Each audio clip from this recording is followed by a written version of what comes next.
Olá, estudantes do terceiro ano, tudo bem com vocês? Espero que esteja tudo ótimo. Eu sou Andresa Amorim, professora de matemática para vocês mesmos, estudantes do terceiro ano. E aí, gente, como é que foram as férias? Se divertiram bastante? Ficaram grudadinho com a família? Que bacana, não é? Ficar pertinho dos pais, divertir e fazer as atividades que vocês mais gostam. Mas agora acabou moleza. Vamos à nossa primeira aula. E antes de falar sobre o nosso assunto, eu quero dar as boas-vindas aos estudantes que estão chegando aí no terceiro ano. Espero que vocês estudem bastante. Vamos aprender aqui juntinhos. Bom, e o nosso primeiro assunto da nossa aula tinha que ser eles, né, gente? Os queridinhos números. Não podemos falar de matemática sem falar como surgiram os números. E é justamente isso, a origem dos números, não é? Bom, eu tenho algumas perguntinhas ali que eu gostaria que vocês respondessem. Então, de olho na telinha, preste bastante atenção e vamos mais um pouquinho no conhecimento da matemática. Para começarmos, respondam algumas perguntas. Tenho duas perguntinhas aqui. A primeira: quantos anos vocês têm? Ah, professora, você está achando que eu vou falar a minha idade? Segredo de estado. Mas eu já posso aí já ouvir vocês falando, eu tenho 8, eu tenho 9. Bom, você notou que você falou a sua idade utilizando o número. Olha a segunda pergunta. Quantas pessoas moram na sua casa? E aí, quantas pessoas moram juntinho com você aí? Lá na minha casa, nós somos 4. Isso mesmo, você percebeu que para responder as duas perguntas, nós utilizamos os números. Isso mesmo. E como a nossa amiga Mônica ali está falando, hoje nós vamos aprender como utilizar esses números. Será que esses números são feitos só para contar? Será? Não. Preste bastante atenção, ó. Podemos dizer que os números inteiros estão presentes no nosso dia a dia. Vamos saber aqui em algumas situações que nós utilizamos os números. Olha as figuras aí na sua tela. Nós usamos para contar, né? No caso aqui a figura está mostrando a contagem de dinheiro. Nós utilizamos também para mostrar as promoções do supermercado, que os papais de vocês ficam tão ligadinhos, não é verdade? Usamos também na temperatura. Mas, professora, como é que a gente usa o número na temperatura? Justamente na medição, ó. Quantos graus está fazendo, se está muito quente, se está muito frio. Nós utilizamos os números na temperatura. No telefone celular, também utilizamos os números. E também nos panfletos de propagandas. Vocês podem notar que os panfletos estão recheados com informações utilizando os nossos números. O número da nossa casa também, a nossa data de aniversário, também nós utilizamos os números. Você pode perceber quão importante é o número para a nossa vida? Agora eu quero contar uma historinha para vocês. Melhor dizendo, será? Você já parou para pensar que os números surgiram? Como eles surgiram? Será que foi da invenção de um matemático?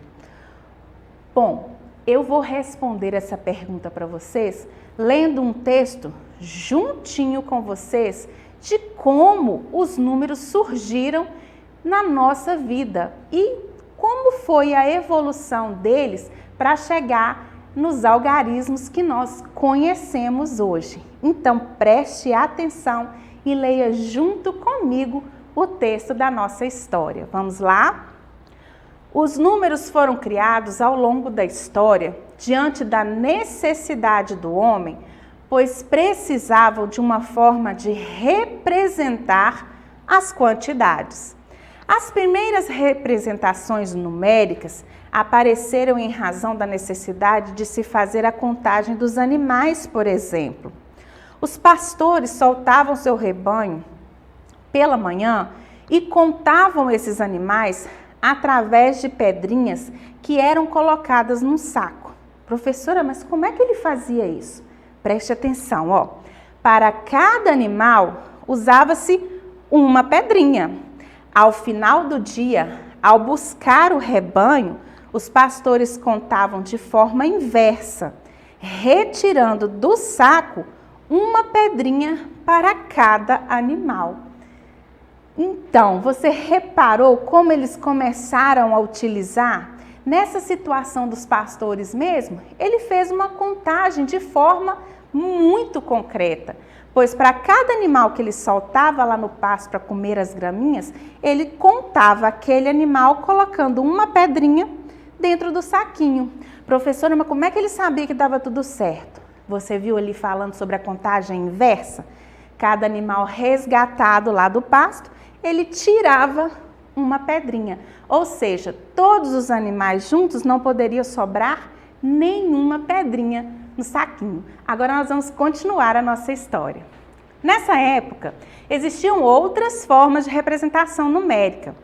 Ou seja, eles utilizavam nós em cordas ou os riscos feitos em ossos e pedras, sendo que cada região utilizava uma forma diferente.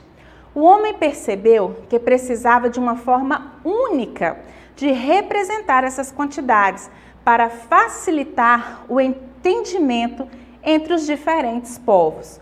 Os egípcios foram os primeiros povos a criar um sistema de numeração. Eu gostaria que você prestasse bastante atenção nessa primeira figura aqui, ó, que foram uma das primeiras representações, né, numérica, que foram a dos egípcios. E a segunda figura aqui são representações de como alguns povos faziam as marcações em ossos e em pedras.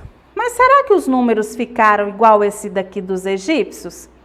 Não, né? Então vamos continuar a nossa história. Os romanos também inventaram uma forma de contar as coisas, ou seja, o seu sistema de numeração conhecido como os números romanos. Podemos encontrá-los até hoje, sendo usado na escrita dos séculos, ou também em relógios, também em capítulos de livro, nome dos papas e em outras situações. Veja o exemplo desse relógio. Então, os números romanos, gente, apesar de serem muito antigos, nós utilizamos até hoje.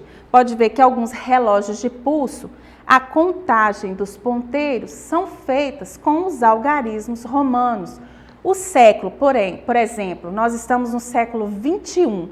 Nós também representamos esse 21 em algarismo romano. Mas será que parou por aí? Vamos continuar a nossa história.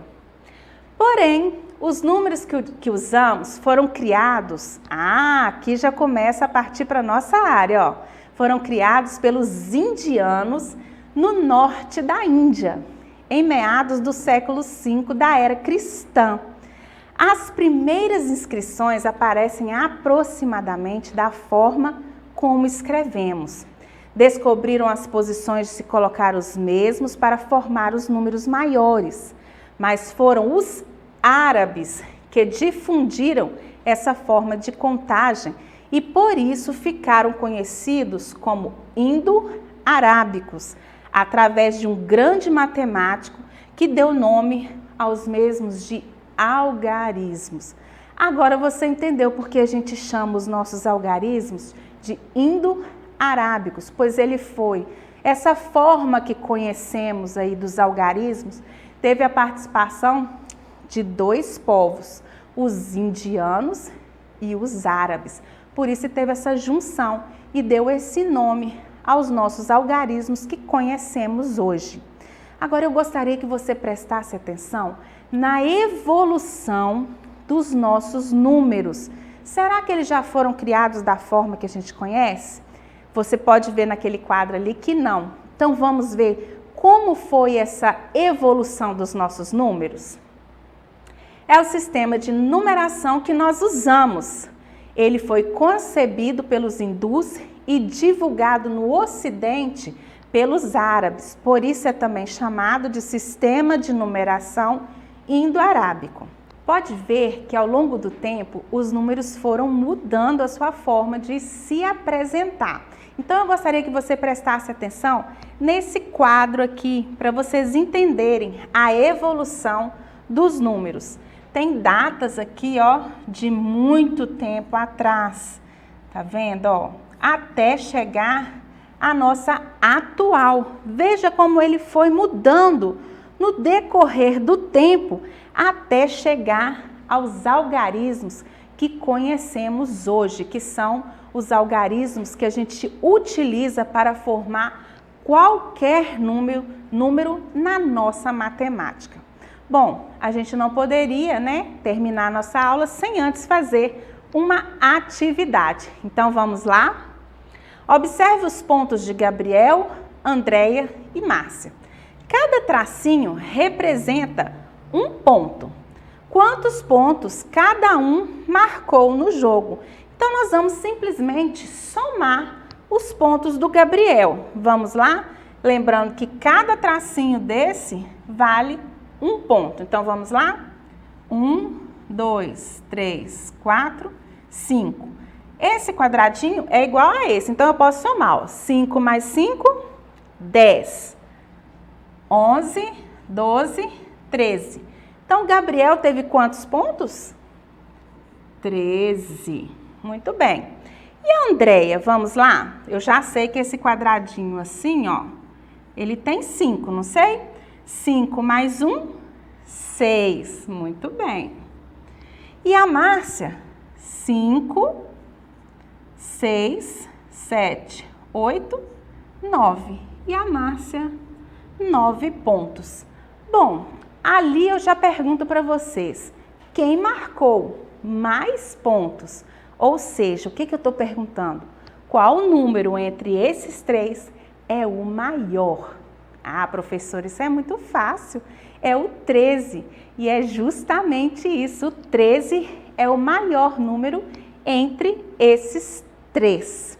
Bom, essa matéria eu já vou deixar para a nossa próxima aula, porque a nossa aulinha hoje já vai ficando por aqui. Espero que vocês tenham gostado da nossa historinha sobre os números, aprendido um pouco mais. E eu quero trazer aqui um lembrete para vocês. Não se esqueçam de acessar a plataforma para realizar as atividades que estão postadas lá pelos nossos professores. Tá vendo essa imagenzinha aqui no cantinho da tela? Basta você apontar a câmera do seu celular nessa imagem que você vai ser direcionado direto à nossa plataforma. Não se esqueça também de se inscrever no nosso canal do YouTube SMED GV. Lá estão postadas todas as nossas aulas. Eu vou me despedindo por aqui, deixando o meu beijinho no coração. Fiquem com Deus e espero vocês para a próxima aula. Tchauzinho!